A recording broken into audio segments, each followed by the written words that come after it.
नमस्कार, बिहार मिथिला न्यूज़ में आपका स्वागत है। मैं हूं तलत परी। हमारे यहां कार्यक्रम जनता के लिए काफ़ी प्रेरणा और सूचनादायक साबित हो रहा है। दरभंगा के टॉप 10 विभिन्न विभागों के डॉक्टर से हम आपको परिचित कराते हैं, ताकि उनके यहाँ की व्यवस्था और विशेषज्ञता देखकर आप उन्हीं के पास जाएं, ताकि आप बिचौलियों से बच सके। इसी क्रम में आज हम आपको दिखा रहे हैं शराफ अर्थो, जो 1993 में डॉक्टर एस.एन. सराफ के द्वारा डीएमसीएच के निकट स्थापित किया गया था। अब उनके पुत्र डॉक्टर अभिषेक सराफ के द्वारा हड्डी नस में सूक्ष्म और आधुनिक मशीनों के साथ ऑपरेशन और इलाज किया जा रहा है, जो पूरे बिहार में प्रख्यात है। आइए आपको मिलाते हैं डॉक्टर अभिषेक सराफ से और सुनते हैं कि उनके यहाँ और क्या क्या व्यवस्था है। एक बार फिर देखें, समझें, फिर निर्णय लें, जिससे आपको फायदा पहुंचे। और हमारे इस कार्यक्रम को शेयर करना ना भूलें, जनहित में। सर्राफ ऑर्थो एवं स्पाइन सेंटर इस शहर का एक सबसे विश्व स्तरीय ऑर्थो यानी हड्डी रोग और नस रोग के उपचार के लिए ये केंद्र की स्थापना 1992 में अपने शहर दरभंगा में प्रिंसिपल ऑफिस डीएमसीएच के निकट की गई थी। इसकी स्थापना मेरे पिताजी डॉक्टर एस.एन. सराफ द्वारा की गई थी। वो करंट में अभी हड्डी की बीमारियों की कोई उम्र नहीं होती है। एट द सेम टाइम ये भी है कि ये बच्चे से लेकर के, नवजात शिशु से लेकर के बूढ़े होने तक किसी भी उम्र में हो सकती है। बच्चों में जैसे क्या होता है, कई लोगों के बच्चे जब पैदा होते हैं तो आप देखते होंगे उनके पैरों का टेढ़ापन रहना। बच्चे के डिलीवरी के टाइम भी कई बच्चों की हड्डी फ्रैक्चर कर जाती है। कई बार उनको नस की भी तकलीफ आ जाती है। बच्चे को जब निकाला जाता है तो हाथ में ज़्यादा जोर से खींचने से ऑब्स्ट्रक्टिव ब्रैकियल प्लेक्सस पाल्सी, जिसको ओबीपीपी हम लोग कहते हैं, वो हो सकती है। सेरेब्रल पाल्सी हो सकती है। कई बच्चे मानसिक रूप से विकास नहीं कर पाते हैं। कई बच्चे सही से चल नहीं पाते हैं। कई लोग का डिलेड माइलस्टोन रहता है, मतलब कि जो सही उम्र में उनके बैठने चलने की उम्र होती है वो डिले हो जाता है। वो लोगों का भी उपचार बचपन से ही शुरुआत कर दिया जाता है विथ वेरी गुड रिजल्ट्स, मतलब उन लोगों में भी काफ़ी अच्छे रिजल्ट आते हैं। बड़े होने पे फ्रैक्चर जैसी बीमारियां, हड्डी टूटना, रोड ट्रैफिक एक्सीडेंट्स, जो कि आजकल के डेट में बहुत कॉमन है, इस तरह की बीमारियां हो सकती है। उम्र बढ़ने के साथ गठिया के रोग की बीमारी हो सकती है। हड्डी घिस जाने के चलते बहुत सारी बीमारी होती है, जैसे घुटना घिस जाना, कूल्हे की हड्डी खराब हो जाना, रीढ़ की हड्डी में तकलीफ आ जाना, सर्वाइकल स्पॉन्डिलाइटिस, इस तरह की बहुत सारी बीमारियां हो सकती है। तो हड्डी की उम्र की कोई बीमारी नहीं होती है। रॉयल कॉलेज ऑफ सर्जन्स द्वारा दी जाती है, जिसको एमसीएच की डिग्री कहा जाता है। वो मैंने यूके यानी कि इंग्लैंड से की है। एमसीएच की पढ़ाई होती है, जो कि सुपर स्पेशलिटी की डिग्री दी जाती है, और ये वर्ल्ड क्लास का, दुनिया का one of the best college में आता है। वहाँ से मैंने एमसीएच की डिग्री प्राप्त की है। मेरी विशेषता सुपर स्पेशलाइजेशन स्पाइन में है, विशेष अभिरुचि जिसको कहा जा सकता है रीढ़ की हड्डी में।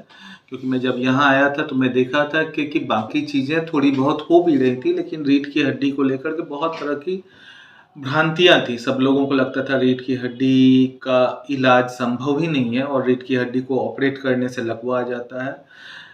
आज के डेट में शायद मैं कह सकता हूँ वो फिगर्स 100 में भी नहीं, हज़ारों में होंगे जिनके रीढ़ की हड्डी की सर्जरी हम लोगों ने की है।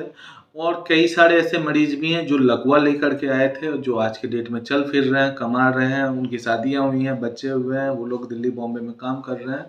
बहुत खुशी के साथ मैं बोल सकता हूँ। और मेरा खुद का ही हॉस्पिटल सर्राफ ऑर्थो सेंटर, और मेरा खुद का ही अभी हम लोगों ने हाल में एक सुपर स्पेशलिटी सेंटर स्टार्ट किया है, मेरा डॉक्टर एस.एन. सराफ और हम लोगों ने मिलकर के, जो कि 100 बेड का वर्ल्ड क्लास हॉस्पिटल है पटना में, जिसका नाम सिस्रो है, central institute of spine rehabilitation orthopaedics. वहाँ पे भी हम लोग ऑपरेट करते हैं, और वो सुपर स्पेशलिटी हॉस्पिटल है विथ वर्ल्ड क्लास फैसिलिटी। क्योंकि हम लोगों ने देखा था पूरे बिहार में ही रिहैब सेंटर नहीं है। कई लोगों को लकवा आ जाता है और काफ़ी दिन तक वो इलाज नहीं कराते हैं। मानिए इलाज कराने के बाद उनको दोबारा ज़िंदगी में लाने के लिए जिन चीज़ों की ज़रूरत पड़ती है, उसके लिए हम लोग रिहैबिलिटेशन सेंटर खोला है, और वहाँ पे भी मैं रेगुलरली पटना हर हफ्ते ही जाता हूँ ऑपरेट करने का। प्रशिक्षण मैंने जैसा आपको बताया, क्योंकि मैं बॉम्बे में ज़्यादातर लिया हूँ। बॉम्बे में डॉक्टर अरविंद कुलकर्णी के साथ में था, जो कि बॉम्बे हॉस्पिटल में बेस्ड हैं। फिर मैं इंडियन स्पाइनल इंजरी सेंटर में था, जो कि दिल्ली में डॉक्टर एच.एस. छाबड़ा सर के साथ था मैं। फिर मैं कलकत्ता में पार्क क्लिनिक था, जो कि एओ की फेलोशिप होती है, काफ़ी फेमस फेलोशिप होती है, पार्क क्लिनिक में था। और फिर मैंने सुपर स्पेशलिटी अपनी MCH इंग्लैंड से की है। हड्डी और नस हम लोग कहते हैं भाई बहन है। कोई भी हड्डी जहाँ से गुजरती है वहीं से नस भी गुजरता है। तो यूजुअली जो मोस्ट कॉमन हम लोग देखते हैं, जैसे सियाटिका टाइप की आम लोगों की भाषा में बात की जाए, तो कमर की हड्डी में नस पे दबाव आ जाता है। जैसे कि आप यहाँ पे देख पाएंगे, ये हमारे रीढ़ की हड्डी होती है। यदि आप इस चीज़ को देखेंगे तो ये हमारे रीढ़ की हड्डी है ना, और ये पीछे से नस जा रहा है। तो यदि ये डिस्क निकल करके नस को दाबेगा तो क्या होगा कि आपके कमर से होते हुए, बटक से होते हुए, जांग से होते हुए पूरे पाँव तक ये दर्द आ जाएगा, जिसके चलते काफ़ी असहनीय दर्द होने लगता है नस पे दबाव के चलते। वैसे भी और भी कई सारी बीमारियां नस की होती हैं, पर ये one of the most common variety है। नस की समस्या से बहुत तरह की बीमारियां हो सकती हैं, जैसे कि हाथ में नस जब जाने से कार्पल टनल सिंड्रोम हो जाता है, यहाँ पे दब जाने से क्यूबर्टेल फोसा सिंड्रोम होता है, या कई बार क्या होता है सर्वाइकल रेडिकुलोपैथी होता है, मतलब नस पे दबाव से पूरे हाथ में झुनझुनी, नस में कमजोरी आ जाना, हाथ में कमजोरी आ जाना, सूनापन आ जाना। नस के दबने से सियाटिका टाइप की बीमारियां बहुत कॉमन है। नस पे दबाव के कारण ही आप लोग देखते होंगे कई लोगों का एक्सीडेंट होता है, या पेड़ पे से गिर जाते हैं, या किसी एक्सीडेंट के बाद आप देखते होंगे नस कट जाती है और लकवा टाइप की बीमारी आ जाती है। तो इन सभी चीज़ों का उपचार आज के डेट में संभव है, जो कि हम लोग डे टू डे बेसिस पे आजकल रेगुलरली करते हैं। मैंने अपना प्रारंभिक शिक्षा बिहार में ही पूरा किया है, ठीक है। MBBS मेरा मुजफ्फरपुर मेडिकल कॉलेज से हुआ है, MS मेरा मणिपाल से हुआ है, और उसके बाद मैंने स्पाइन की फेलोशिप्स बॉम्बे से ज़्यादातर की है, जिसमें बॉम्बे हॉस्पिटल, ब्रिच कैंडी हॉस्पिटल सब में मैंने काम किया। उसके बाद एक सुपर स्पेशलिटी डिग्री होती है, जो कि रॉयल कॉलेज ऑफ सर्जन्स द्वारा दी जाती है, जिसको MCH की डिग्री कहा जाता है। वो मैंने UK यानी कि इंग्लैंड से की है। MCH की पढ़ाई होती है, जो कि सुपर स्पेशलिटी की डिग्री दी जाती है, और ये वर्ल्ड क्लास का, दुनिया का one of the best college में आता है। वहाँ से मैंने MCH की डिग्री प्राप्त की है। हमारा पहला सेंटर है जो कि CGHS से मान्यता प्राप्त सेंटर है, सेंट्रल गवर्नमेंट हेल्थ स्कीम से मान्यता प्राप्त सेंटर है। और भी हमारे यहाँ कई स्कीम है, कैशलेस सर्विसेज अवेलेबल है। मानिए कि कोई मरीज है जो कि सिंगल रूम चाहता है, जिसको AC फैसिलिटी भी चाहिए, सारी चीज़ रूम में सुविधाएं चाहिए विद गुड नर्सिंग, उनके लिए सिंगल रूम्स, डिलक्स रूम्स भी अवेलेबल है। पर गरीब मरीजों के लिए डेफिनेटली हमारे यहाँ हर वो सुविधाएं उपलब्ध हैं मुफ्त में, जिनसे उनका हम लोग इलाज कर सकें, स्टैंडर्ड इलाज कर सकें। ऑक्सीजन के बिना तो कोई भी हॉस्पिटल का काम नहीं चल सकता है। ऑक्सीजन 24/7 अवेलेबल है। नहीं, मैं मनोज जी और आप लोग की टीम का धन्यवाद करता हूँ। दो चीजें हैं इस तरह के कार्यक्रम से। पहला चीज है कि मरीज को ये मालूम चल पाता है कि आपके शहर में किस तरह की सुविधाएं उपलब्ध है, जो कि बहुत बड़ी चीज है, जिसको हम लोग आज के डेट में वर्ड कहा जाए तो आप पेशेंट को एजुकेट कर रहे हैं कि हाँ भाई, क्या आप कैसे अपने सही जगह को चुनाव करने में कैसे आप उसको जानकारी मुहैया करा रहे हैं। दूसरी चीज ये कि इस तरह के कार्यक्रम से एक आपसी पॉजिटिव रिस्पॉन्स भी आता है डॉक्टरों में। उनको लगता है कि नहीं, हमको अपने हॉस्पिटल को और बेहतर करने की ज़रूरत है, स्टैंडर्ड ऑफ ट्रीटमेंट और बेहतर करने की ज़रूरत है। तो दोनों तरह से ये इस तरह के प्रोग्राम्स लाभदायक होते हैं। और मिथिला मंच को तो मैं हमेशा मतलब जुड़ा हुआ ही रहा हूँ। मनोज जी, उनके मरीजों से तो हमेशा जुड़ा हुआ रहा हूँ। तो थैंक यू, और बहुत ही अच्छा प्रोग्राम चल रहा है। मैंने आपके और भी प्रोग्राम देखे हैं, दूसरे हॉस्पिटल्स के भी देखे हैं, तो दैट वाज रियली इम्प्रेसिव। अच्छा है ये प्रोग्राम, ऑल द बेस्ट, मेरी शुभकामनाएं हैं आपके।